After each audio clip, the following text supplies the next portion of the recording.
test driving the Suburban today.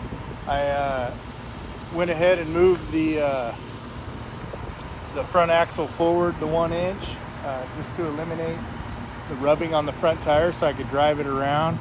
I'm out here just exploring out in my neck of the woods out at Soda Lake. Looks like the lake's dried up. It's full of salt, so looks like snow. It's super bright. Anyways, I'll cut you off here and flip you around. All right, here she is, out cruising around. Tire ended up pretty much at the stock location.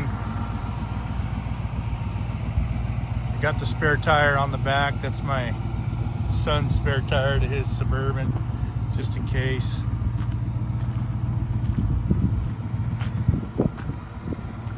Still need to put the e-brake on. I got to order something to get it dialed in.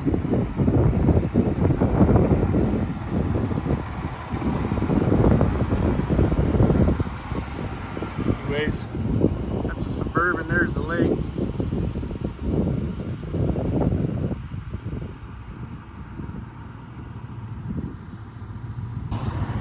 Anyways, I'm going to be headed back to town. I'm going to go check on the progress of my son and his Suburban build.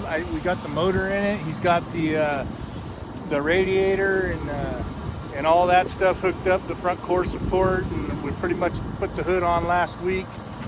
Just been super busy with work and trying to get that thing on the road. Hopefully by tomorrow evening we'll have the hydraulic clutch assembly fixed up and able to get that thing on the road, and we can go out and do a little more exploring together. I've got to get the front drive line for this, and I'm going to head back to my house and see what I can dig up. Otherwise I got to take a measurement. So thanks for watching, and I got a couple of other things coming up soon. Got my black truck. I got a little video on it of trying to get the carburetor all dialed in, but it's just been sitting for so long. It needs a full tune-up. And I've been working on my 1953 Chevy 4-door that I've had stored in the garage in town. Trying to get it rewired, basically. Well, I ended up stripping it, gutting it, and now I'm working on the dash. So I'm going to get a little bit of footage of that, throw it up, see how you guys like it. Anyways, sorry it's been a while, but we're going to get back into the swing of things, and